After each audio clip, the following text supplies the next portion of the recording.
প্রথম দল হিসেবে টি-20 বিশ্বকাপের স্কোয়াড ঘোষণা করল নিউজিল্যান্ড। কেন উইলিয়ামসনের নেতৃত্বাধীন দলে আছেন কেন্দ্রীয় চুক্তির বাইরে থাকা ট্রেন্ট বোল্ট, রয়েছেন টিম সাউদিও। সোমবার দল ঘোষণা করেছে নিউজিল্যান্ড। এ বিশ্বকাপটি হবে উইলিয়ামসনের ষষ্ঠ আসর।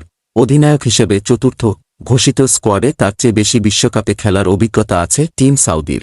এ পেসারের এটা হবে সপ্তম আসর। 157 উইকেট নিয়ে সাউদি সংক্ষিপ্ত ফরম্যাটের সর্বোচ্চ উইকেট শিকারী। 140 উইকেট নিয়ে দ্বিতীয় স্থানে আছেন বাংলাদেশের সাকিব আল হাসান।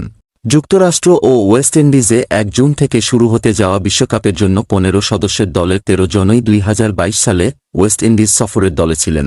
6 জন খেলেছেন ক্যারিবিয়ান প্রিমিয়ার লিগে। টি-20 বিশ্বকাপে খেলেননি এমন সদস্য দলে 2 জন আছেন। তারা হলেন ম্যাট হেনরি ও রাচিন রবীন্দ্র।